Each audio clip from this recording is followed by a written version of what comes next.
Lideramos el camino de la opinión pública y buscamos que la cultura del debate alcance consensos y soluciones a los problemas de nuestro país.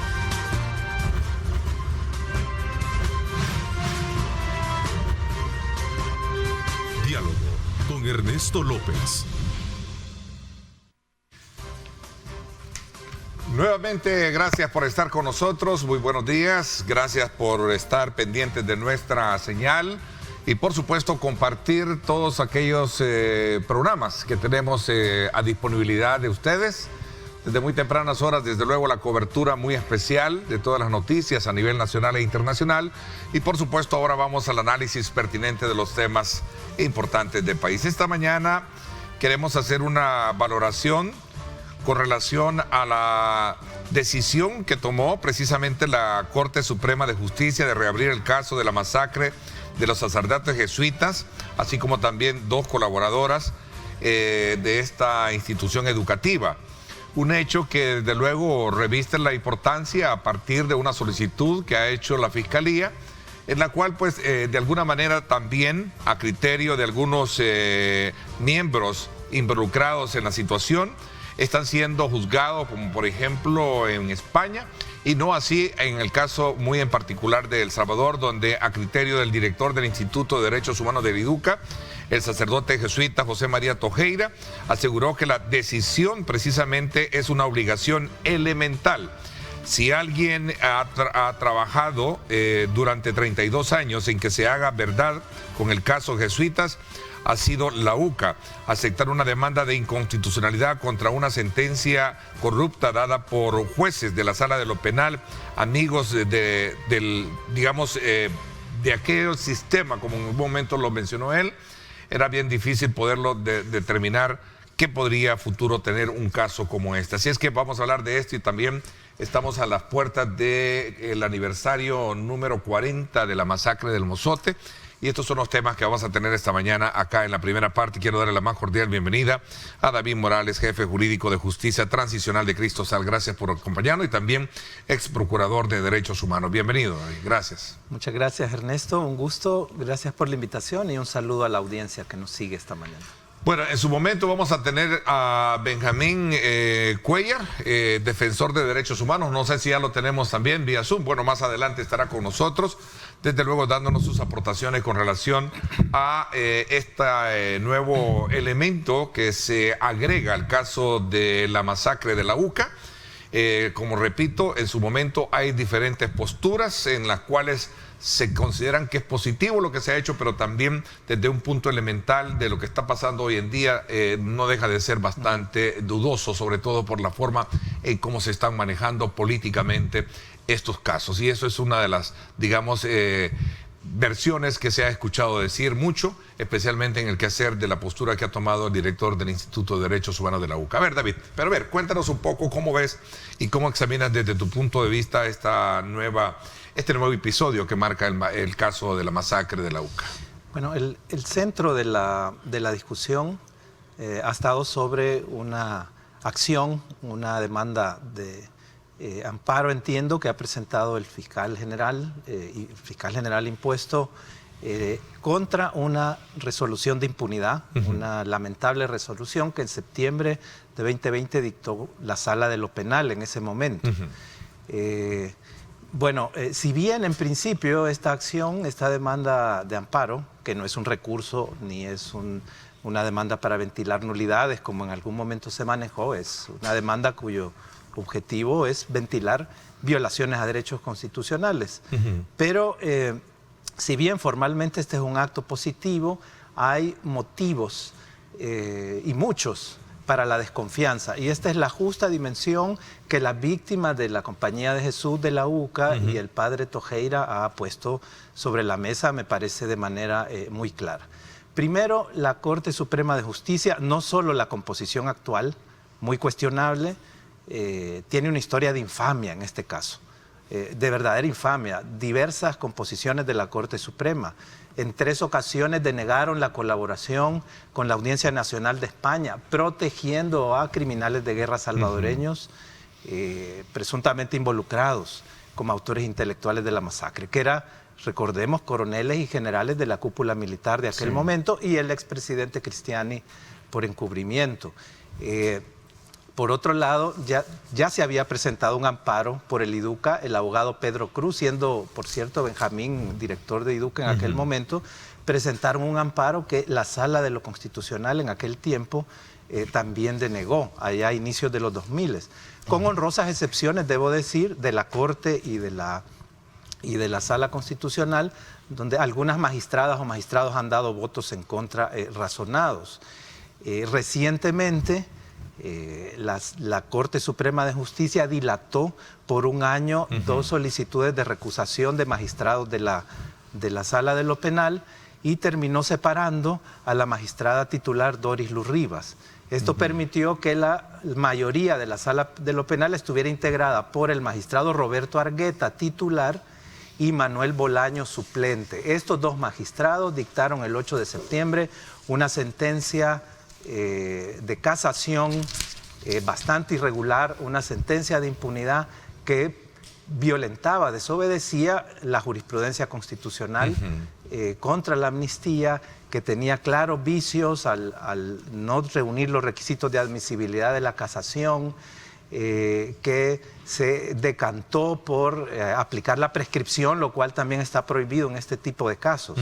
Evidentemente se configuraban los elementos para un delito de prevaricato y así lo denunció el IDUCA ante la Fiscalía. Entonces cierro diciendo, Ernesto, que las autoridades que ahora han promovido esto, el fiscal y la Sala de lo Constitucional admitiendo, son autoridades ilegítimas, que están ahí en razón de un golpe de Estado que se dio a las legítimas autoridades. ¿En razón de eso no tiene validez lo que puede venir por delante? Bueno, el tema de la validez de actos de autoridades ilegítimas es otra discusión por las situaciones jurídicas y la seguridad jurídica. Pero en esencia un proceso elaborado por esta categoría de personas, como tú lo dices, ¿podrá tener entonces la sustentación jurídica? Eventualmente se puede consolidar las decisiones de una autoridad ilegítima por seguridad de los justiciables. En esto hay jurisprudencia.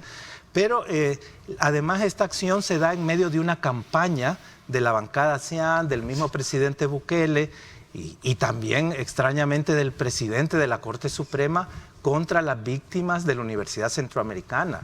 Una campaña contra el padre José María Tojeira. Se desprestigia, se trata de decir que hay 2 UCAs, la de los mártires y la actual, que es la mala, y en medio de una campaña contra las víctimas, a espaldas de las víctimas, incluso con un lamentable comunicado del presidente de la Corte, atacando al IDUCA y al padre Tojeira, hacen este movimiento. Y por otro lado, la Fiscalía General, tanto la de Douglas Meléndez, la de Melara y la de Delgado, son fiscalías que no han perseguido la cadena de mando, que no han cumplido la sentencia de Quedémonos ahí, porque sé que hay muchos elementos que nos puedes... Razones para la desconfianza.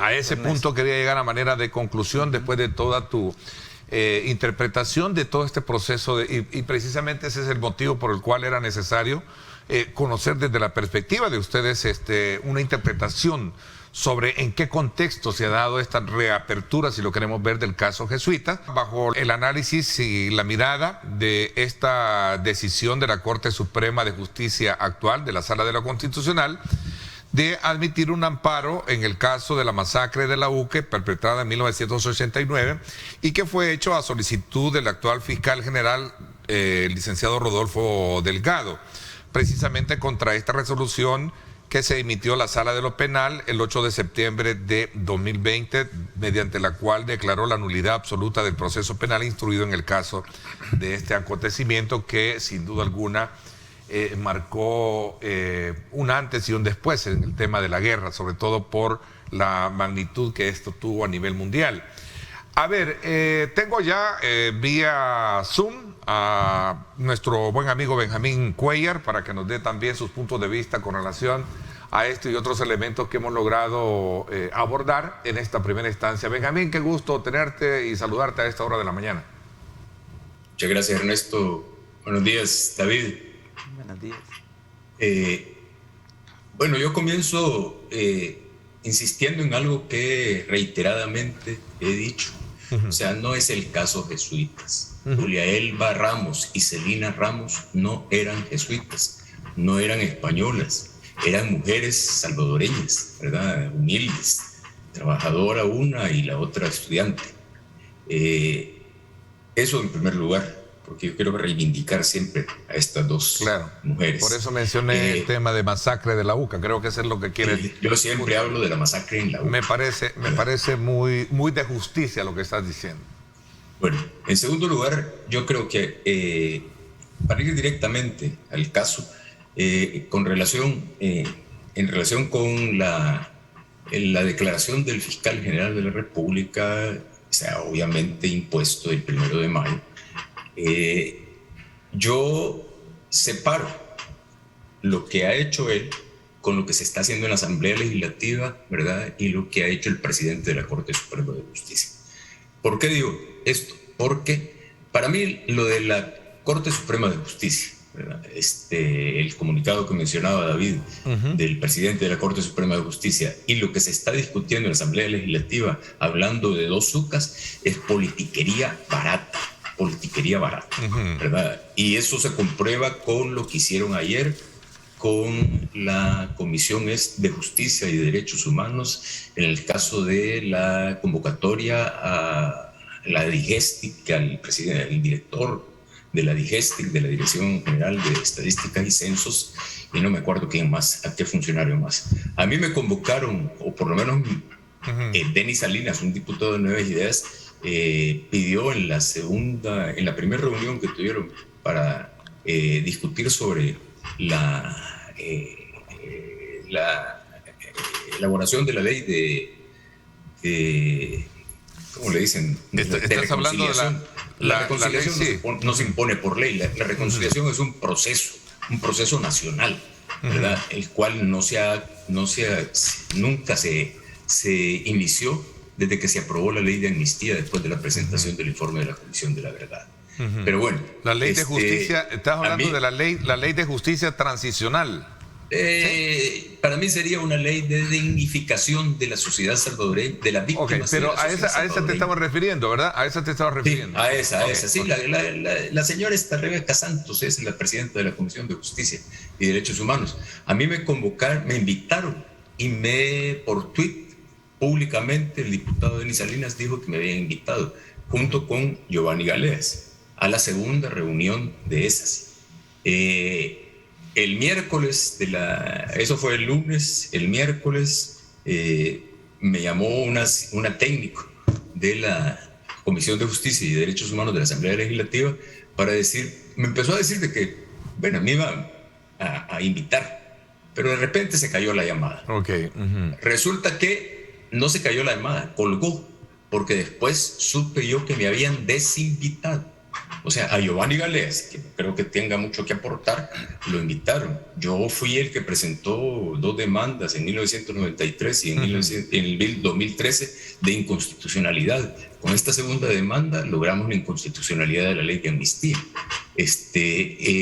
Yo he trabajado con comités de víctimas, he trabajado con víctimas, estoy trabajando casos con víctimas, somos parte de una agrupación de víctimas demandantes y me desinvitaron.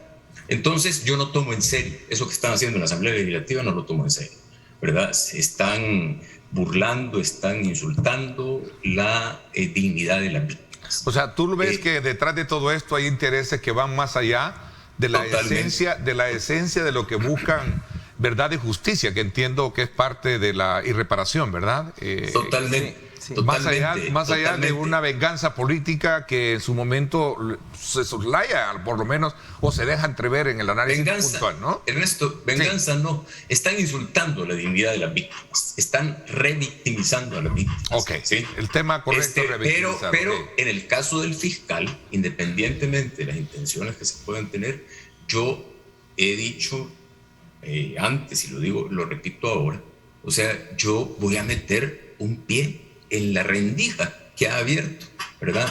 En la puerta esa, para empujar para que se abra la puerta de la justicia o del esfuerzo para hacer justicia con el caso de la masacre en la UCA y con otros casos. Yo tengo el caso ahorita, acaba de resolver, hace poco resolvió la Comisión Interamericana de Derechos Humanos, emitió su informe de fondo sobre el caso de Patricia Emily Cuellar Sandoval, prima mía, ¿verdad? Y de su papá, y de Julia Orbelina Pérez, que fueron desaparecidos en julio de 1982. Entonces, ese caso, ella es Patti, así le decíamos, Patti es ciudadana estadounidense, ella nació en Estados Unidos y hay investigaciones en agencias de Estados Unidos que pueden servir, al igual que el caso de la masacre en la UCA, en la Audiencia Nacional de España, pueden servir para que ese caso avance. Yo quiero que entren más casos, yo quiero abrir esa puerta, yo voy a empujar, ¿verdad? O sea, voy a meterle el pie a la puerta que medio ha abierto el fiscal general de la República y yo estoy en disposición de darle toda la información. ¿Y cuáles son los elementos? ¿Cuáles son los elementos que se diferencian de lo que podría tener en su esencia lo que se está haciendo a partir de esta coyuntura nueva que vive el país, con lo que en el pasado se tuvo? Bueno, el Estado salvadoreño siempre, desde todos los gobiernos, desde Cristiani. Porque la declaración. Desde Cristiani, todos los gobiernos de Arena. Funes le dio protección a los altos jefes militares que acusamos en el 2000 y que se pidió la extradición en España. Funes los protegió. Porque decía el cuartel de la policía de la Guardia Nacional. Ahí los protegió Funes. Porque decía el director de la UCA, los han protegido. Sí, decía el director de la UCA, la justicia legal de un sistema judicial plagado de corrupción en las altas esferas del sistema es el que ha impedido durante muchos años que la verdad judicial avance. Hay que hacer lo que sea para cambiar esa realidad. O sea, yo estoy de acuerdo totalmente con mi querido Chema Tojeira. Ok.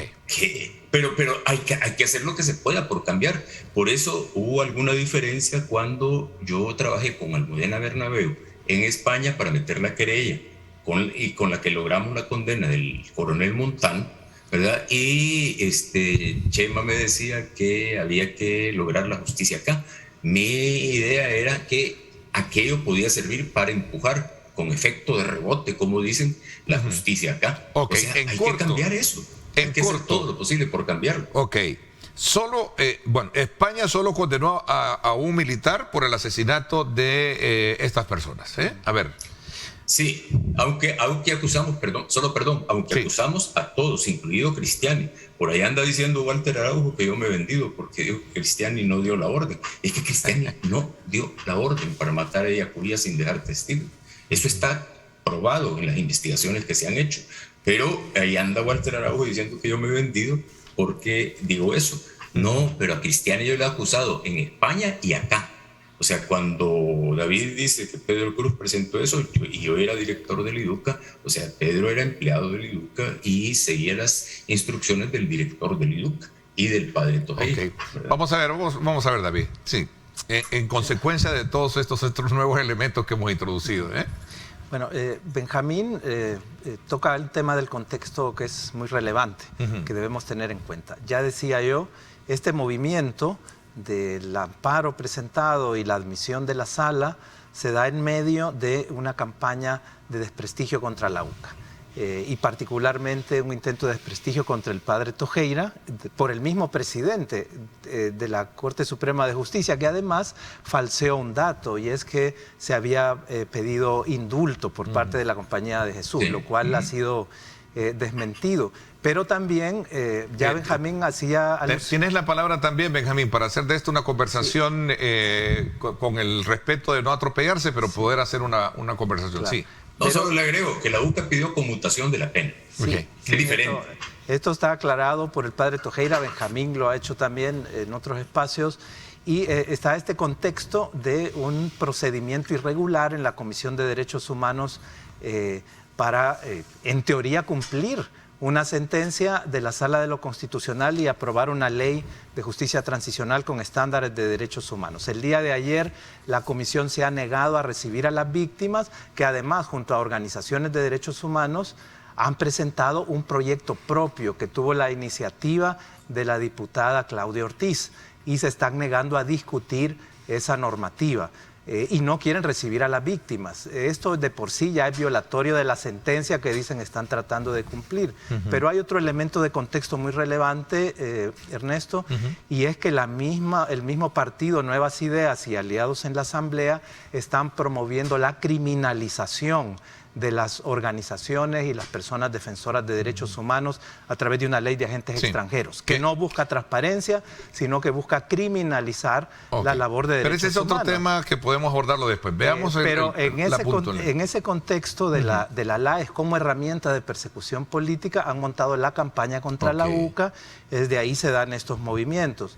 Recordemos que el caso de los jesuitas es uno de los casos mejor documentados, incluso con información militar, al grado que se ha obtenido la condena de Montano en España, que es el único condenado porque es el único que pudo estar presente porque fue extraditado desde los Estados Unidos. Los demás imputados como autores intelectuales, el coronel Elena Fuentes, Humberto Larios, y bueno, el principal Emilio Ponce, Orlando Cepeda. Emilio Ponce ya murió, no puede ser perseguido penalmente. Ellos no fueron extraditados a España porque los protegió la Corte Suprema de Justicia en varias ocasiones. Lo que se ha discutido en relación a este amparo tiene de trasfondo que después de muchos años de haber negado la apertura del caso por el Juzgado de Paz, la Cámara de Segunda Instancia, la Sala de lo Penal y la misma Sala de lo Constitucional negaron abrir el caso, lo que ocurrió hace aproximadamente un año es que finalmente la lucha de muchos años del IDUCA y de la Compañía de Jesús permitió que el caso fuera finalmente reabierto. Y cuando fue reabierto por el Tribunal de Paz y confirmado por la Cámara de Segunda Instancia, vino esta resolución de impunidad, que a mi criterio, como el IDUCA lo ha pedido, debe dar lugar a que los magistrados Roberto Argueta y Juan Manuel Bolaños, ex magistrados ahora, sean investigados y procesados por el delito de prevaricato. Hay una denuncia formal del IDUCA y el fiscal general aparentemente no le da trámite. Entonces el fiscal general debe rendir cuentas porque no está investigando ni procesando a Roberto Argueta y Juan Manuel Bolaños. Es decir, hay una parte ahí de la actuación fiscal. En la gran mayoría de casos, incluida la masacre del Mozote, que como tú dijiste, Ernesto, estamos por llegar a los 40 años para conmemorar, honrar a las víctimas de 40 años de esa masacre. En ninguno de los casos la Fiscalía ha asumido el deber de organizar que este tipo de crímenes, que estas masacres se cometieron por un aparato organizado de poder donde las cúpulas militares tenían el dominio de los hechos y los ejecutores materiales seguían órdenes en una cadena de mando. Esto es lo que ha ordenado que debe ser el enfoque por la Sala de lo Constitucional en su sentencia contra la amnistía. La Fiscalía en los diferentes casos se está negando a investigar la cadena de mando hacia arriba, está soslayando la responsabilidad del alto mando de la Fuerza Armada de las diferentes épocas del conflicto armado. Ahora extrañamente dicen que van contra los altos mandos. El presidente Cristiani se le ha imputado responsabilidad por encubrimiento y por eso es que no fue juzgado finalmente en España, porque el juicio avanzó por asesinatos terroristas. Y el presidente no estaba, el expresidente está acusado de encubrimiento, debe ser investigado y debe ser también, en caso de que haya prueba, igualmente procesado. Y perdón, David, y también lo acusamos en el 2000 a Cristiani por comisión por omisión, además de encubrimiento. Sí. Y en España también. Bueno, esta situación, justamente esta denuncia que menciona Benjamín, que si no me equivoco, Benjamín, es de finales de los años 90. ¿Verdad? El 2000 la presentamos, en marzo del 2000. En el año 2000, es una historia de verdadera vergüenza judicial, ¿no? Pero sí. La negó aplicando prescripción el Juzgado de Paz. La Cámara además le echó la culpa a las víctimas diciendo que las víctimas no promovieron en muchos años la justicia. Cuando el derecho que estaba latente. Dijo. Latente fue una ofensa a las víctimas y aplicaron prescripción, lo cual no es posible a este tipo de casos. Y la Sala de lo Penal desestimó conocer del caso en aquellos años. Por otro lado, ya Benjamín mencionaba el tema de ejecutivos, los gobiernos que se han negado a cumplir la orden de detención internacional de España que pesa sobre estos altos generales, Orlando Cepeda, Francisco Elena Fuentes, Humberto Larios. en algún momento no fueron detenidos en El Salvador, bueno, fueron protegidos por gobiernos, pero también la Corte Suprema los protegió. Incluso dio una resolución diciendo que las órdenes internacionales de captura, las difusiones rojas, no impedían validez para El Salvador. No tenían validez y las personas podían estar en libertad. Son resoluciones de verdadera vergüenza, ¿no? Eran de localización, no de detención. Eran de localización. Con fines de extradición. Así dijeron. Esto quedó en evidencia años después. Bueno, una vez que en el recinto un recinto militar se fueron también a meter también militares. Es que justamente ante una nueva solicitud de órdenes de captura internacional fueron protegidos en aquel momento para evitar que fueran detenidos. Y fue la administración del señor Funes, ¿verdad? Si no me equivoco. El gobierno Funes, pero además la Corte Suprema se activó para justamente decir esto, que eran de mera localización. Esto después se declaró inconstitucional y vinieron nuevas reiteraciones de las órdenes de captura en 2015 y otra vez la Corte Suprema los protegió. Okay. Es decir, ese es el escenario que ha enfrentado el IDUCA. En conclusión, los defensores de derechos humanos. Vamos a cerrar este ciclo de la masacre de la UCA, que como bien, para memoria histórica... Ernesto, perdón, quiero decir una cuestión. Si quieren demostrar, ¿verdad?, dar un signo de que realmente ven seria esta cuestión, o sea, de parte del Ejecutivo y de la Asamblea Legislativa, que devuelva la condecoración que le entregó Merino Monroy, el ministro de la Defensa Nacional, a Juan Orlando Cepeda, ¿verdad? Al general Juan Orlando Cepeda. Hace 2 años le entregó. A ver, vamos a ver, más allá de la titularidad con que se puede mencionar, veámoslo el caso en términos generales, porque quería llegar...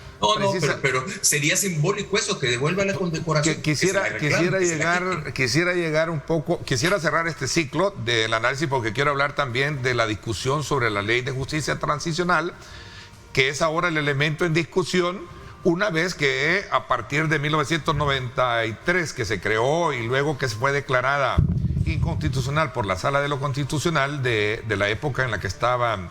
el grupo denominado Los Magníficos, ¿verdad? Que le decían, ¿verdad? Los raros, porque ocuparon la Constitución, no los magníficos ni los fantásticos. Ellos ocuparon la Constitución para aplicar justicia constitucional. Ok, veamos un poco ese tema, que quiero también hilvanarlo, igual el caso Mozote. ¿No hay entonces complacencia de sectores como ustedes o personas como ustedes que han estado de alguna manera abogando porque se haga justicia en el caso de la masacre de la UCA? En conclusión, voy a cerrar este ciclo cuando regresemos para poderlo tener, porque al final ese es el sabor al que me lleva, ¿no? Y luego regresamos a tocar el tema, esos otros temas acá que hemos mencionado. Vámonos entonces a la pausa, gracias a Texaco con Tecron, a conocer cómo está el tráfico a esta hora de la mañana. Es momento de hacer una parada inteligente. Pasa por un StarMart de Texaco. Texaco con Tecron. Libera tu potencial. Presenta. Vámonos entonces hasta el sector conocido como el área de centros comerciales, acá sobre la 49 y lo que conecta el Boulevard de los Héroes. Es momento de hacer, desde luego, si usted va por esa zona, una parada inteligente y pasar por un StarMart de Texaco. Texaco con Tecron, libera tu potencial. Tráfico fluido en la zona. Toma en consideración a esta hora de la mañana, 7 en punto, si usted transita por esta importante arteria que conecta varias, por ejemplo, el caso de la avenida Sisimiles, tenemos la 49, la conexión misma que se hace, y por supuesto también tenemos Boulevard, o mejor dicho, la calle San Antonio Abad, ¿verdad? Para que usted tenga de primera mano cómo está el tráfico sobre la San Antonio Abad. Vámonos ahora hasta el sector de la avenida Jerusalén. Ahí están las imágenes que hablan por sí sola, para que también usted vea que si puede transitar o no, para no perder tiempo, o buscar vías alternas en su desplazamiento por la zona. Gracias a Texaco con Tecron. Este fue el informe de tráfico.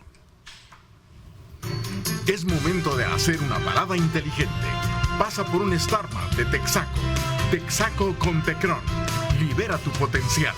Presentó.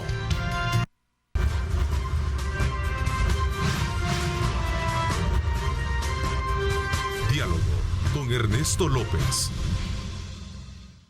Gracias nuevamente por estar con nosotros. A esta hora de la mañana seguimos conversando con David Morales y también Benjamín Cuellar sobre estos temas que han estado, desde luego, siendo nuevamente abordados en materia judicial.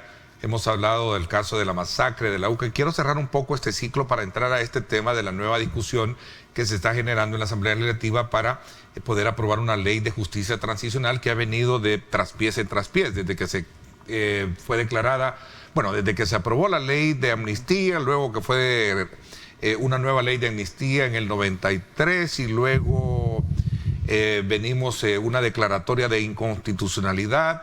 Luego se aprueba una nueva ley de justicia transicional y es vetada por el actual presidente, en fin. Y ahora tenemos una nueva discusión en la Asamblea Legislativa en la cual pues está vigente. Cierro el ciclo del caso de la masacre de la UCA. ¿Existe complacencia o no por el tiempo en el que estamos para poder reabrir el caso y lograr los objetivos de justicia, como en algún momento se ha dicho? A ver, brevemente, Benjamín y también David, para luego entrar al otro tema. Complacencia, no, o sea, es una exigencia. O satisfacción, pero dices que detrás de todo tiene que hacer el trabajo. A ver, pero dices tú que detrás de todo eso hay otros intereses que a lo mejor no te hacen ver. O sea, yo en la Asamblea Legislativa y en el órgano ejecutivo miro este interés de utilizar políticamente de manera burda este caso. Lo que pasó ayer es un ejemplo. O sea, de decir que no, las asociaciones de víctimas no hay que convocarlas porque se va a revictimizarlas. Al contrario, es darles su lugar, el principal protagonismo que tienen para elaborar una ley de este tipo y cumplir la sentencia de inconstitucionalidad. O sea, y con el fiscal yo no estoy hablando, o sea, si tiene sus intereses o no, no sé, pero yo creo que ya lo decía, hay que meter el pie en la rendija que ha abierto para que empujar y abrir la puerta. O sea, yo estoy trabajando el caso de la masacre el secuestro, la tortura y la masacre de los dirigentes del Frente Democrático Revolucionario con Erlinda, viuda de Franco, una de las víctimas, familiar de las víctimas de Manuel Franco. El caso a mí me da, David conoce bien el caso de la niña Cunegunda y de su hijo, ¿verdad? Manuelito, desaparecido.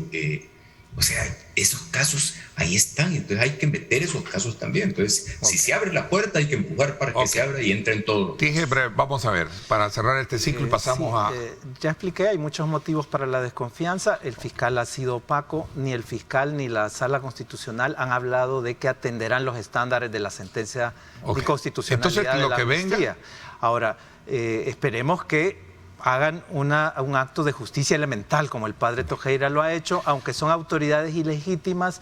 Si las decisiones que se tomen, las resoluciones son acordes a justicia, pueden generar situaciones jurídicas consolidadas por derechos de los justiciables. Si lo que hacen es proteger con impunidad, seguiremos en el ciclo de violación a tratados internacionales y a la Constitución y no podemos aceptar validez de otras. Pasemos a la ley de justicia transicional, la discusión que tiene la Asamblea Legislativa. Esta no abarcaría verdaderamente también elevar a esa categoría de hacer justicia por casos como los otros. Bueno, la ley de justicia transicional es una obligación que nace de la sentencia, nace de tratados internacionales, pero en concreto esta sentencia de inconstitucionalidad de la amnistía de 2016. Son 5 años de incumplimiento absoluto de la Asamblea a esta obligación. El problema de la legislatura pasada es que permanentemente estuvo tratando de aprobar una nueva ley de impunidad con disposiciones que protegían a criminales de guerra de la aplicación efectiva de la justicia. Fracasó en esto en su última etapa por un veto del ya presidente Bukele, justamente con argumentos de que se bloqueaba la justicia.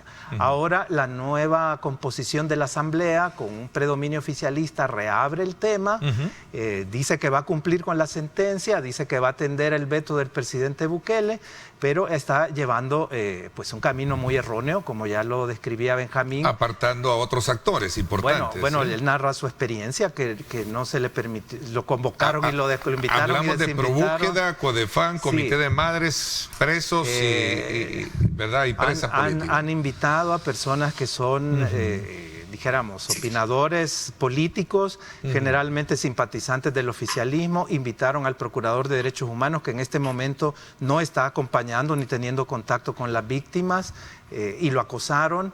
Creo que solo un abogado que acompaña al colectivo víctimas pudo tener un espacio para dar una perspectiva técnica, que fue el abogado Pedro Martínez. Pedro Martínez, firmante de la inconstitucionalidad. Es importante tener en cuenta que los colectivos de derechos humanos, de memoria y víctimas de diferentes comunidades, víctimas de sobrevivientes de diferentes comunidades del país, el 7 de octubre presentaron un proyecto propio de ley de justicia transicional al que le dio iniciativa la diputada Claudia Ortiz y que ha ingresado a la comisión.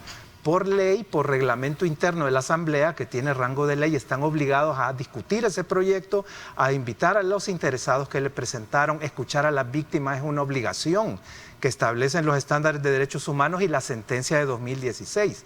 Lo que ha pasado ayer es verdaderamente penoso. La diputada Rebeca Santos y otros dicen que no deben invitarse a las asociaciones de víctimas con la excusa de no revictimizar, a pesar que están esperando ser escuchadas de un proyecto ya de ley que está en el seno de la comisión. Voy a aprovechar a hacer una invitación a ellos para que también den sus puntos de vista, para poder equilibrar un poco. Y la diputada Rebeca Santos aprovechó la oportunidad para arremeter en esta campaña contra las organizaciones de derechos humanos que se den en el marco de la criminalización que busca la ley de agentes extranjeros.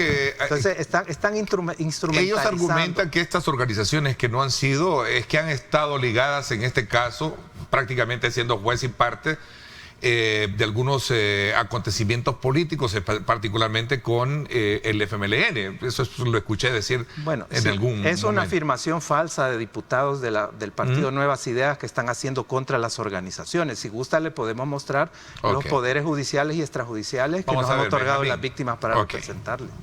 Benjamín. Yo estando dentro del IDUC como director durante 22 años y fuera del IDUC ahora como parte de víctimas demandantes de vidas, o sea, siempre he denunciado al FMLN de ser parte del acuerdo secreto debajo de la mesa con Arena para cubrirse, para garantizarse la impunidad. Siempre lo he hecho. Entonces, que no venga la señora Rebeca Santos a decir de que somos fachada o somos parte del FMLN. No. Nosotros siempre hemos estado al lado de la dignidad de las víctimas y de la justicia. Hay ¿por qué nunca resolvió? ¿Perdón? ¿Por qué nunca, digamos, bajo esa lógica elemental del rol que venía jugando de denuncia de injusticia, de violaciones de derechos humanos y que los llevó a la guerra, por qué el FMLN en su momento, teniendo, digamos, toda la quizás estructura para poder hacer justicia, no lo hizo? Pues esa es la gran pregunta. Porque tiene responsabilidad también en atrocidades cometidas durante la guerra y antes de la guerra. Desde el caso Roque Dalton, o sea, no era FMLN, pero nosotros tenemos la denuncia del asesinato de Roque Dalton, de la tortura y el asesinato de Roque Dalton, al igual que con el hijo. O sea, hemos denunciado tanto a una organización guerrillera como al ejército por violaciones de derechos humanos. Interesante, David. Al derecho internacional humanitario en el caso del hijo de Roque Dalton, Juan José Dalton también, que lo capturaron herido y lo torturaron. Aquí hay que ser parejos. A mí que no me vengan con que la cantidad de hechos que cometió el FMLN es mucho menor que la que cometió el gobierno, las fuerzas gubernamentales, porque eso no consuela a nadie, a ninguna víctima del FMLN. O sea, no es la cantidad, es la calidad de los hechos. Y el Estado salvadoreño es mayor responsable de las atrocidades porque era el que tenía las instituciones para proteger derechos humanos, no para violarlos. Justamente el FMLN tiene responsabilidad en crímenes de guerra, violaciones al derecho internacional humanitario. El número de casos y la proporción puede ser muy diferente, como lo dijo la Comisión de la Verdad, pero cada caso es un dolor inconmensurable de las familias y deben ser investigados. Por eso el FMLN en las diferentes legislaturas respaldó la amnistía.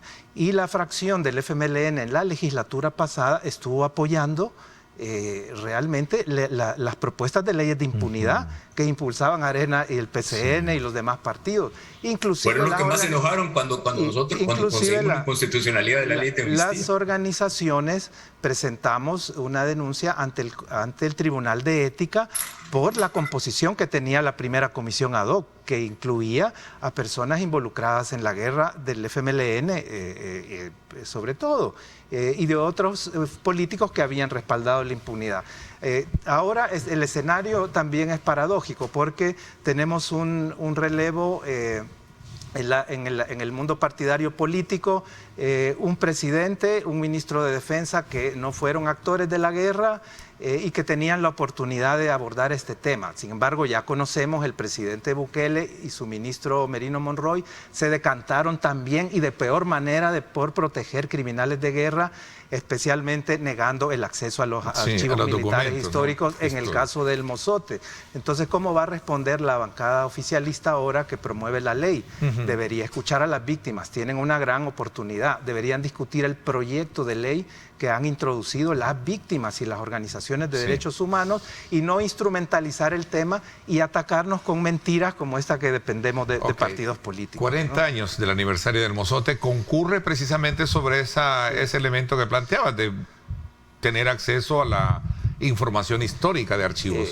40 años de impunidad, Ernesto, fue la masacre de 1000 personas civiles inocentes en un contexto de una política de exterminios, de masacres de población civil campesina, entre otros graves crímenes de lesa humanidad. Es responsable el alto mando de la Fuerza Armada que dirigió Guillermo García, y a él y a varios oficiales del batallón Atlacán son a quienes acusamos en representación judicial de las víctimas. El equipo legal de tutela legal, doctora María Julia Hernández y Cristosal. Durante 23 años estuvo cerrado por amnistía. Hay que sumar los primeros 9 años de inactividad absoluta del Estado por investigar la masacre. Cuando se produce la sentencia de inconstitucionalidad de la ley de amnistía, que se suma a una sentencia de la Corte Interamericana, por primera vez un tribunal en el país reabre el caso.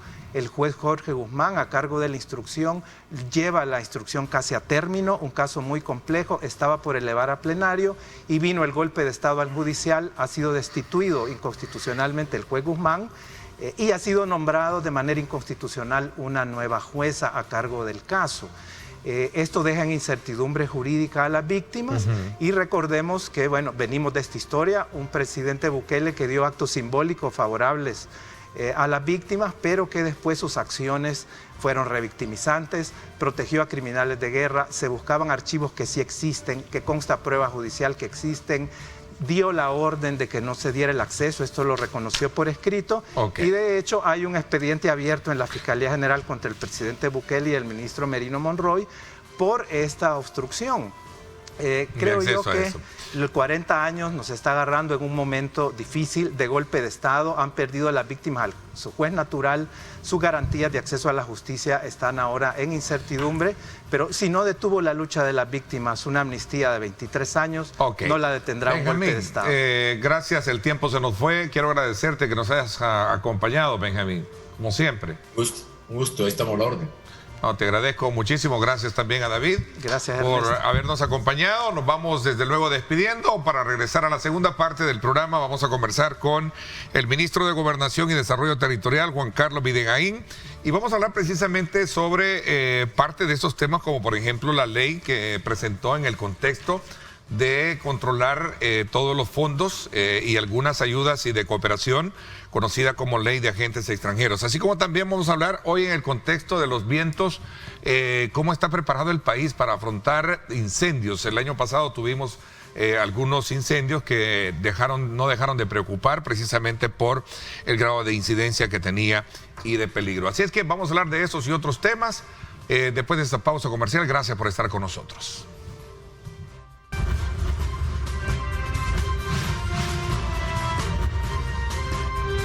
Diálogo con Ernesto López.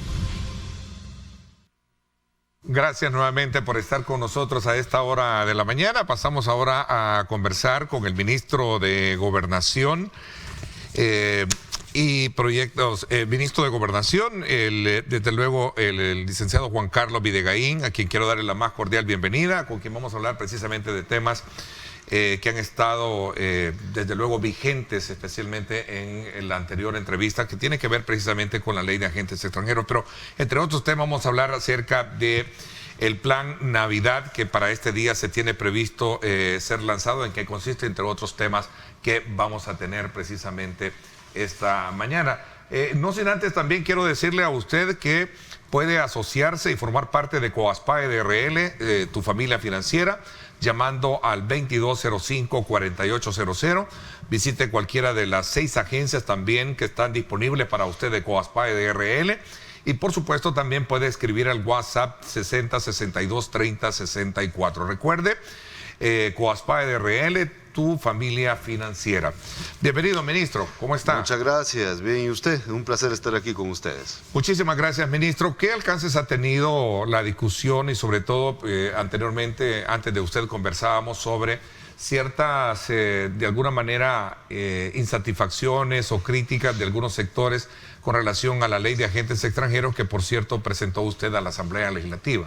Sí, bueno, yo creo que es importante recalcar y que se aclare una vez más y se va a hacer todas las veces que sea necesario, porque es importante que la población y en especial los cooperantes que realmente están apoyando a nuestro país para asistencia, ayuda social, no tiene absolutamente ninguna vinculación o afectación lo que se ha propuesto en el anteproyecto de ley. Simplemente es una normativa que está orientada para que se haga el mejor uso de los recursos que proveen de las cooperaciones y que lleguen a quienes de verdad lo necesitan. La ley de agentes extranjeros, aparte de asegurarse que la cooperación internacional que sea para asistencia social de verdad vaya hacia la asistencia social, va a también tener un registro de aquellas personas que quieren utilizar su dinero, que son libres de hacerlo, y que son libres de hacerlo en lo que quieran, y en este caso en injerencia extranjera, injerencia en la política de nuestro país. Ese es el punto medular de todo. ¿La cooperación ha sido mal administrada o mal, digamos, supervisada o fiscalizada en el país? Ha sido no mal administrada, sino que se han aprovechado de hacer ONGs fachadas o fundaciones fachadas. Se registran como que son para ayuda social y lo están utilizando para tener injerencia extranjera. Entonces simplemente no entra el dinero para lo que dicen. Dicen que actividades políticas no contempla, es prohibido entonces. No es que sea prohibido, es que se va a crear una dirección en donde usted va a registrar, mire, yo voy a ser agente extranjero, mi dinero entra o va a entrar al país para poder apoyar a instituciones que tienen injerencia en la política de su país. ¿De acuerdo? Esta acciones es la cívicas políticas. Usted simplemente se va a pegar a las reglas van a ser claras, las reglas van a estar ahí a la mano para que usted entre con el dinero enfocado, dedicado a lo que usted quiere hacer, pero bajo estas reglas. No es prohibición,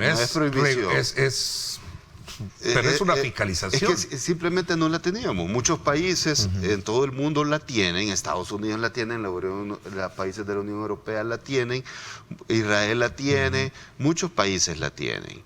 Lo que nosotros no era que no lo teníamos, como muchas cosas que no se habían hecho antes, simplemente la soberanía y la injerencia se había dejado el libre albedrío, porque incluso partidos políticos habían utilizado este formato de cooperación para incluso hacer campañas proselitistas. Lo vimos en el tema de Arena con los fondos de Taiwán. Por no tener esta ley, para ellos fue bien fácil recibir esos 10 millones de dólares que debieron haber sido utilizados para las víctimas y simplemente lo ocuparon para una campaña política. Esto es lo que ya no se va a poder hacer. La próxima vez que alguien le quiera dar fondos a un partido para hacer una campaña política, pues va a entrar a través de agentes extranjeros y va a entrar a través de las reglas claras. ¿Hay organizaciones, ONGs que han estado en consonancia con eso entonces? Todas las organizaciones y ONGs que realmente sirven y ayudan de carácter social no tienen ni una preocupación, lo entienden, lo han manifestado.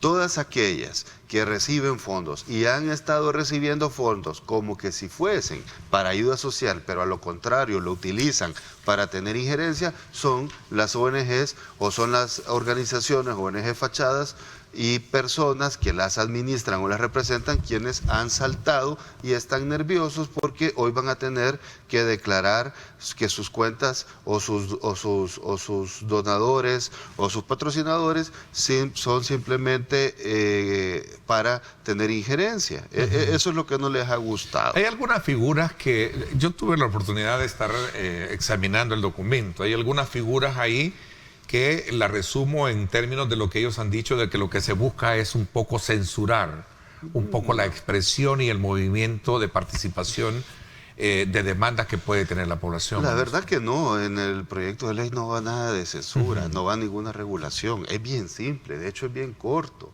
Y es tan simple que, si lo resumimos en pocos pasos, va a haber una dirección en donde ellos se registran, van a tener que estar sujetos, como todas las personas que tienen una actividad económica, en la superintendencia del sistema financiero, ante el regulado, ante el tema de lavado de dineros y activos, así como cualquier actividad económica. También las ONG están sujetas a eso. Nosotros tenemos una dirección en donde registramos las ONGs, pues las que están registradas ahí van a seguir siendo ONGs para carácter social, lo van a poder seguir siendo a través de eso. Ellos presentan su contabilidad en Hacienda, ante nuestra dirección también. Esa actividad no va a cambiar, lo mismo se va a traducir a esta actividad de agentes extranjeros, solo que hoy sí vamos a saber y ellos van a tener que aclarar que su dinero entra para injerencia en la política del país. No se está prohibiendo absolutamente nada. Okay. Dos elementos para cerrar este ciclo del tema, y quiero hablar de cómo nos preparamos de cara a la Navidad, ministro. Hay indicios de flexibilizar un poco la rigidez del documento que usted presentó. Esto lo he escuchado en la Asamblea Legislativa.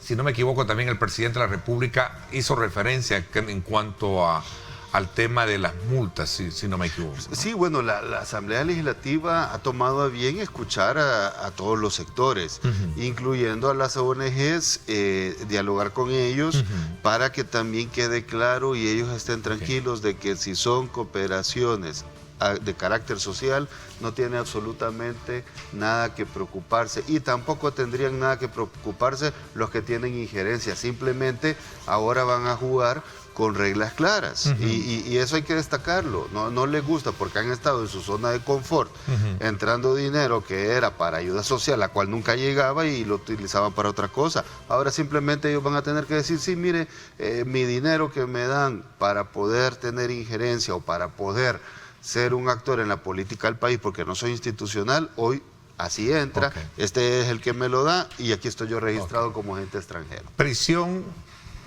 de 4 a 5 años. ¿Se mantiene vigente ese punto?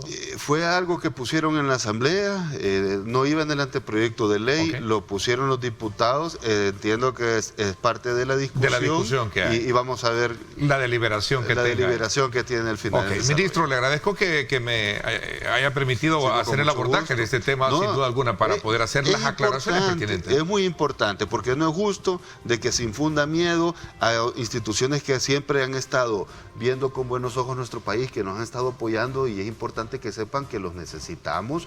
Estamos muy agradecidos y esperamos seguir continuando con esa ayuda, y que esa ayuda llega al final a la población salvadoreña. Así que gracias a usted por el espacio. Vámonos a la pausa. Cuando regresemos, el plan Navidad, este día lanzado, ¿en qué consiste? Vamos a conocer detalles de cómo vamos a afrontar precisamente esta festividad. Vamos a la pausa y regresamos con este tema.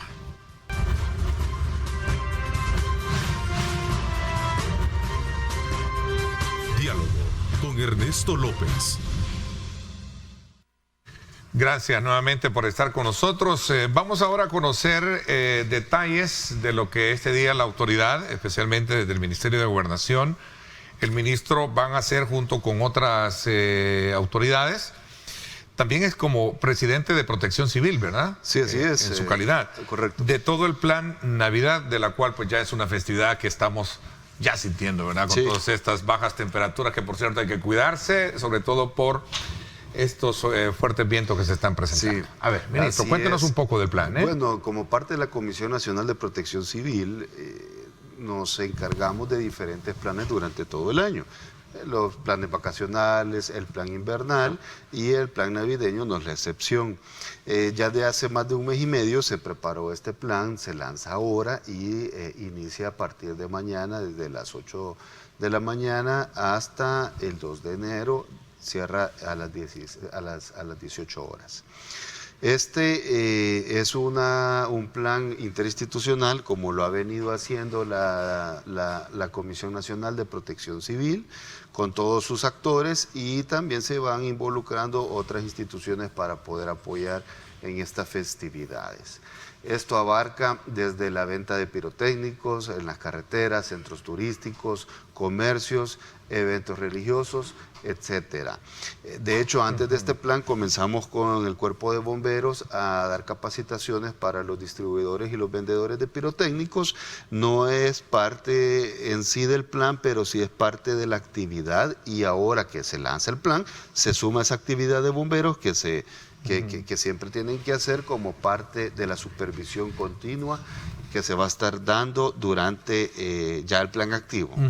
Interesante el punto de la intervención y la supervisión que ellos tienen, porque ya tuvimos algunos acontecimientos trágicos, lamentables, sobre el tema de la pólvora, ¿no? Sí, bueno, ya tuvimos unos, de hecho a principios de año tuvimos otros en Santa Ana.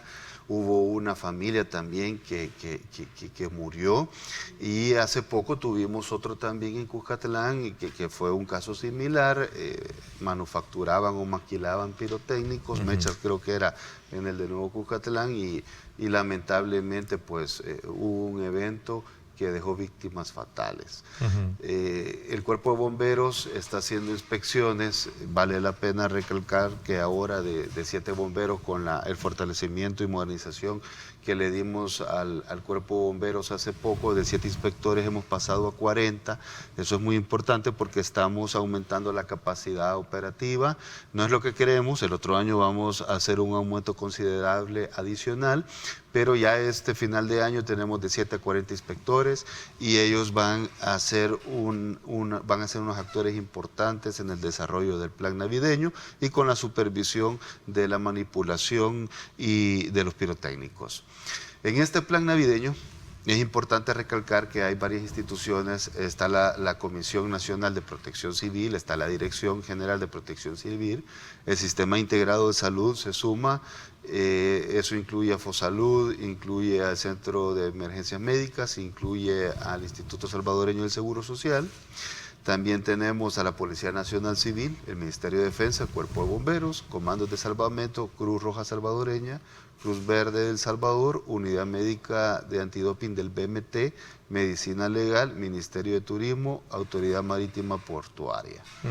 Todas estas instituciones se vienen a sumar al plan. Son más de 100.000 personas involucradas que van a estar activos a partir del día de mañana hasta el 2 de enero, salvaguardando la vida de los salvadoreños, cada quien en su área específica, para asegurarnos de tener unas festividades. Son varias áreas, varios rubros que están abarcando, carreteras, centros turísticos, entonces sí. Sí, estamos haciéndolo de forma integral.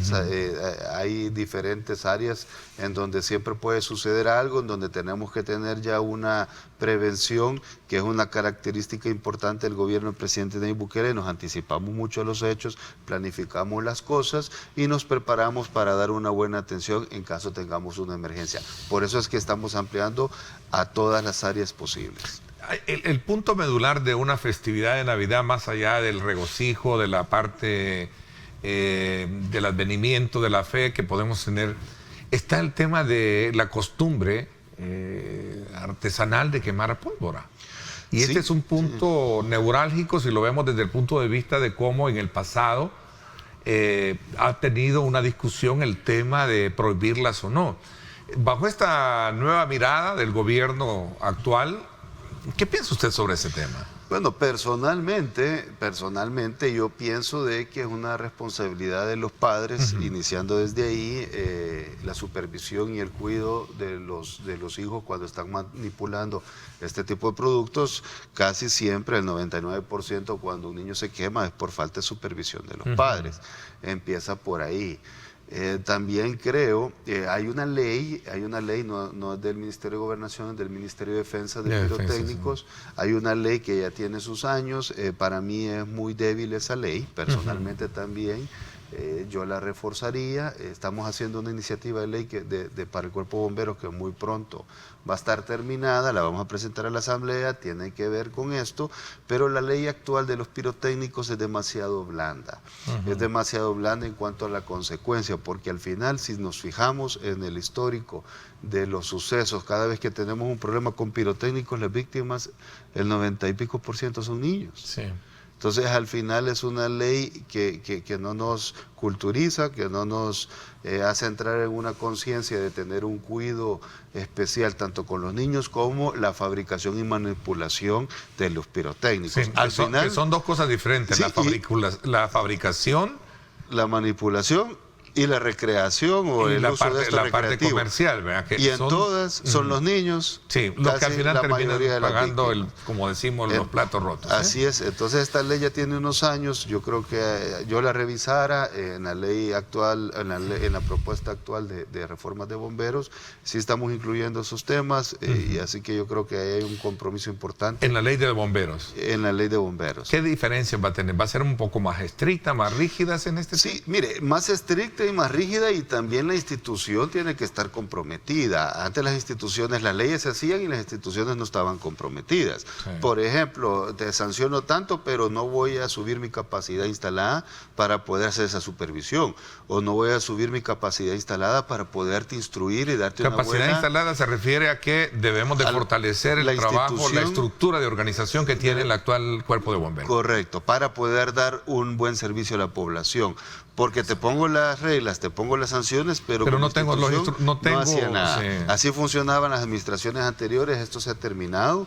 Por eso es que ahora ¿Piensa apoyar mucho el Cuerpo de Bomberos, este gobierno, sí, y particularmente usted que está al frente de la... Sí, no, y de hecho es una promesa del presidente Nayib Bukele y se está cumpliendo. Solo este año se invirtieron 6.5 millones y tenemos una proyección de invertirle 70 millones en total, 70 millones adicional más, a fortalecer la institución de Cuerpo de Bomberos. Actualmente, de lo que mencionaba, de 7 inspectores hemos pasado a 40, y con el presupuesto del otro año vamos a pasar de 40 a 75 inspectores. Este año, con los 6.5 millones, vamos a pasar de 300 bomberos que teníamos a nivel nacional a 650 bomberos. Quiere decir que la temporada de incendios forestales la vamos a recibir con 650 bomberos más operativos, más del doble de lo que teníamos o lo que habíamos heredado. Y el otro año vamos a tener por lo menos 2 promociones más, quiere decir que vamos a cerrar el 2022 con 1.250 bomberos. A eso me refería el compromiso, hagamos nuevas reglas eficientes, reglas que funcionen, pero también la institución tiene que fortalecerse para poder darle seguimiento. O sea, no podemos de alguna manera ser rígidos en la parte legal, de compromiso, si no tienes los instrumentos para hacerlo. Los instrumentos adecuados. En otras sociedades, el Cuerpo de Bomberos es como una carrera profesional. En los Estados Unidos, por ejemplo, sí, pertenecer al Cuerpo de Bomberos es como una especie de carrera profesional. Así es, y qué bueno que saque ese tema. De hecho, nosotros había una escuela que se llamaba Héroes del Salvador, en la cual estuvo inactiva durante 20 años. No hemos tenido ni una promoción durante 20 años. La escuela de preparación para bomberos. Así de desinteresada estaba por las administraciones anteriores, sí, los bomberos. Y cómo no íbamos a tener esos resultados, sí, de que había poca capacidad. Y es que a la hora de los, como decimos, de los que iba a ocupar una palabra bien coloquial, bien urbana, pero sí, a la hora de los cubos, el Cuerpo de Bomberos está en un gran incendio, resolviendo un gran problema. Sí, de hecho, yo siempre digo, ahí en Gobernación hemos encontrado, lo único bueno que encontramos en Gobernación fueron las personas. Son las personas en cada institución que tienen una gran vocación y nunca se les dio la atención que se merecían. Entonces, ¿qué estamos haciendo? Dando ese fortalecimiento institucional a esas buenas personas que encontramos en bomberos, en correos, en la imprenta, en protección civil. Se puede civil. llegar a profesionalizar. La mirada es llegar a profesionalizar profesionalizar. Entonces, ¿qué hicimos con esta inversión de estos 6.5 millones? Adicional de aumentar la capacidad instalada, fue abrir la nueva Academia de Bomberos, Héroes del Salvador. Esta promoción de 350 aspirantes que están ahorita va a ser la primera academia después de 20 años. Y obviamente esto va a continuar y ya estamos haciendo las gestiones para poder profesionalizar y esos certificados que se queden de forma permanente en el país y se active esa carrera bomberil que usted mencionaba al principio. ¿Cuántos bomberos se tienen hoy en día, entonces? Se tienen 300 y con estos 350 nuevos aspirantes vamos a empezar el otro año con 650 y a final del 2022 con 2 promociones más vamos a tener 1.250. Y la capacidad de cobertura a nivel de departamentos, no en todos los departamentos. No, ni por cerca. Tenemos 17 estaciones de 40 que por lo menos deberíamos de tener. 17 estaciones para los 262 municipios, 14 municipios. departamentos. Nos hace falta mucho Tenemos trabajo San Miguel que hacer. Tenemos San Miguel, tenemos Santa Ana, tenemos en La Libertad, tenemos en La Unión, tenemos en Chalatenango, pero en realidad es una cobertura bastante limitada que se tiene a lo largo de una emergencia. Demasiado limitada, tanto en las estaciones, en la maquinaria, como en el personal. Parte de los 70 millones es alcanzar esa cobertura para dar un buen servicio a la población. Y me dice de que van a regirse por medio de esta nueva ley. Pero ellos tienen ley. Ellos ya tienen una ley. Una ley. Una ley. Como todas las leyes que hacían antes, sí, eran leyes pendientes. Pero hoy no tienen una ley actualizada. No tienen una ley actualizada. Es una ley que ya tiene bastantes años, la estamos actualizando. Ok, interesante. Me piden una pausa, regreso con más. Vamos a, desde luego, seguir conversando sobre otras proyecciones que se tienen y el presupuesto como... yo creo que también aquí es elemental hablar del tema de presupuesto, ¿no? Sí, claro. Vamos a hablar de eso cuando regresemos. 7:45 minutos. Vamos a la pausa.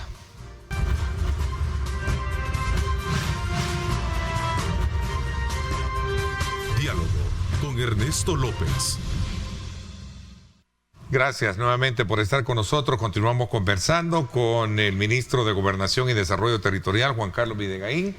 Y estamos haciendo una evaluación ya del Plan Navidad, que este día será lanzado y que abarca varias áreas de compromiso con instituciones como el Ministerio de Salud, Seguridad, Turismo, que son en las áreas de las cuales van a estar abarcando precisamente. Pero nos hemos detenido un poco en hablar sobre el tema relacionado con la quema de pólvora y la actuación misma de aquellos actores.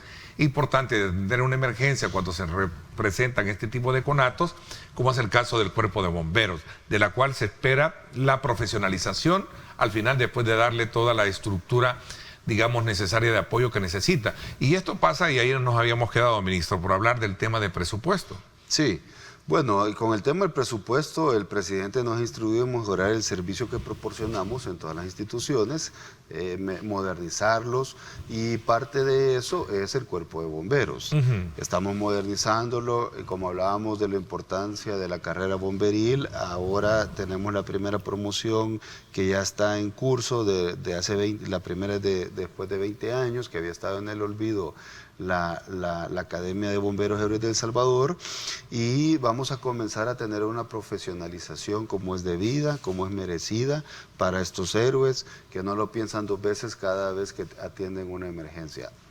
Van a seguir con su vocación extraordinaria que tienen, y nosotros como institución nos vamos a preocupar de darles la preparación adecuada para que tengan esa formación idónea para poder atender esa emergencia y convertirse en lo que ellos aspiran, ser bomberos. Es importante que sepan esto, que la primera convocatoria que hicimos de estos 350 llegaron más de 1.100 aspirantes. Quiere decir que la persona admira mucho a nuestros héroes. Quiere decir que el trabajo de nuestros héroes es loable, es admirable e incluso replicable. Hay personas, hay jóvenes que quieren parecerse a ellos. En la primera convocatoria, más de 1.100 aspirantes, quedaron 350, y en las siguientes convocatorias es importante que estén atentos porque vamos a tener 2 más el próximo año. Ministro, y en el tema relacionado con los incendios, creo que este tema del mercado de San Miguelito fue una buena prueba de fuego, ¿no? Sí, claro. Sobre todo por la magnitud con la que se presentó. Fue muy grande el incendio y se atendió de una muy buena manera. En el lapso de 2 horas de trabajo intenso de nuestro cuerpo de bomberos y apoyo de otras instituciones, por supuesto. Como siempre, este es un gobierno articulado que trabaja en equipo y eso nos da muy buenos resultados. Pero en el cabo de 2 horas se pudo atender la emergencia. Gracias a Dios no tuvimos fatalidades. A ver, tengo acá un mensaje de un televidente que dice: Ernesto, por favor dígale al ministro que aquí en Cojutepeque desde hace días ya están vendiendo pólvora ilegal, entre ellos los silbadores. Gracias y bendiciones a todos. Muchas gracias. Vamos a tomar cartas en el asunto y sabemos que los silbadores están prohibidos y gracias por el aviso. Es importante que nos reporten, es importante que si se dan cuenta de este tipo de situaciones nos los hagan llegar a nuestras redes o a través de los medios de comunicación y nosotros vamos a activar inmediatamente lo que corresponde. Bueno, y sobre todo porque se trata de qué es lo que vamos a tener hoy en día. ¿Hay autorizaciones, preguntan acá, o qué mecanismos hay para el establecimiento de los puestos de venta? Esto es bien importante. Sí. En el centro se tenía, en las anteriores administraciones, concentrar, por ejemplo, en el Parque Libertad o donde sea, pero un poco ya hay más un registro en el Ministerio de Defensa y nosotros como Cuerpo de Bomberos se les da capacitaciones a todas las personas que venden y que manipulan los pirotécnicos. Hemos dado más de 1.800 puestos, creo que se han capacitado a sus empleados, a los dueños, y todos los que están instalados pues tienen su respectiva autorización. Ministro, pregunta acá a alguien, ¿qué medidas se están tomando para prevenir los incendios? El año pasado hubo un incendio en unas áreas densamente verdes, de bosques, dice, y no se han logrado reparar. ¿Qué se hace, pregunta, para poder reparar el daño que ocasionan? Sí, bueno, esa es competencia del Ministerio de Medio Ambiente. Ellos desde principios de este año han tenido una actividad muy fuerte con respecto a la reforestación. Están trabajando mucho, incluso en las obras que está haciendo el Ministerio de Obras Públicas. El Ministerio de Medio Ambiente está recuperando toda la flora que se quita, pues se multiplica en otro lado y se está sembrando. Habría que ver el caso puntual, lo desconozco, pero con respecto a la primera pregunta de qué se está haciendo para prevenir, bueno, lo primero que hemos hecho es modernizar el cuerpo de bomberos y eso implica aumentar la capacidad instalada para recibir la temporada de incendios forestales con más del doble de bomberos. Y siempre la Comisión Nacional, como siempre en los incendios, el Ministerio de Defensa es muy activo, la Policía Nacional Civil también es muy activo, tienen una unidad especializada que apoya al cuerpo de bomberos para la atención de los incendios. Como presidente de la Comisión Nacional de Protección Civil, estamos a un mes para cerrar, digamos, el año. Sí. ¿Cuál es la valoración o la conclusión del tema de emergencias? Hemos tenido en todos los sentidos del trabajo, ya sea para atender los espacios de esparcimiento, coyuntura y también de desastres. ¿Ha sido un buen año para resumir todo el trabajo? ¿Cuál es su valoración? Yo creo que sí, ha sido un buen año que nos ha dejado lecciones importantes. Y una de las lecciones principales es que el trabajo en equipo deja muy buenos resultados. El gobierno del presidente Nayib Bukele definitivamente es un gobierno que trabaja articulado, es un gobierno que también pone en el centro de todas sus acciones a las personas. Y estos dos elementos han sido fundamentales para poder dar un buen resultado, no solo este año, sino que desde el inicio de la gestión. La atención de la pandemia es un gran ejemplo también de esto, pero hablando específicamente de este año y las emergencias que nos han tocado ver, yo creo que ha dejado muy buenos resultados. El plan invernal lo trabajamos muy bien, lo trabajamos de forma anticipada, tuvo 2 fases, el del 2022 va a ser igual, va a tener las 2 fases, pero en este 2021 de forma anticipada vimos un historial de puntos de afectación que en los últimos años siempre nos afectaba cada vez que teníamos un movimiento telúrico o un invierno copioso, y eso lo trabajamos antes que comenzara el invierno. Durante eso nos preparamos todas las instituciones que son de reacción para que cuando tuviéramos en el invierno una emergencia que responder, la respondiéramos de forma eficiente y rápida, y se hizo en todos los lugares que tuvimos de forma focalizada. Gracias a Dios no tuvimos un invierno No cruel, tuvimos un invierno otras veces, como el anterior, tuvimos lugares específicos que sufrieron crítico, mucho, ¿no? como Chalatenango, la zona costera, pero gracias a esta cultura que estamos implementando de anticiparnos a los hechos, de hacer una buena planificación, de fortalecernos antes que sucedan las cosas, conociendo nuestra historia, es que nos ha permitido dar una buena atención cuando hemos tenido una emergencia o un suceso. La dirección de albergues es un ejemplo de ello. Por primera vez en la historia no se utilizó ni tan solo una escuela para poder atender damnificados. Tuvimos 16 mega albergues de forma estratégica, que eso era parte del plan invernal y ahora es parte de la institución de gobernación. Tampoco se tenía una dirección que administrara de forma ordenada los albergues. Hay una aplicación que sirve para tener una buena administración de todos los recursos, de las personas, de todas las necesidades que éstas tienen, y esto extrapola a las diferentes instituciones para que puedan ser atendidas las personas damnificadas. Todo este conjunto de acciones nos permitió tener un muy buen resultado y el 2022 no va a ser la excepción. Bueno, interesante, yo creo que era importante cerrar esta conversación con ese tema. Sí.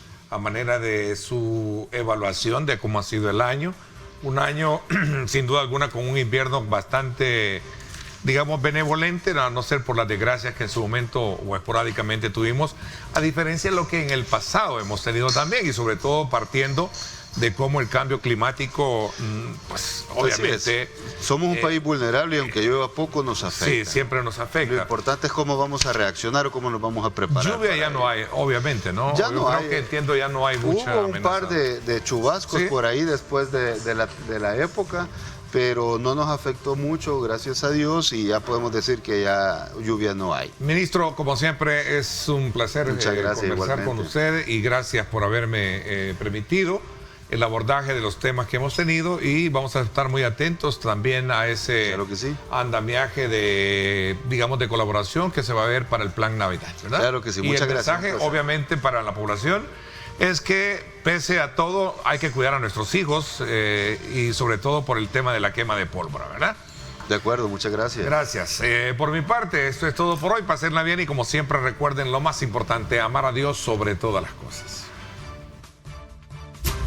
Lideramos el camino de la opinión pública y buscamos que la cultura del debate alcance consensos y soluciones a los problemas de nuestro país.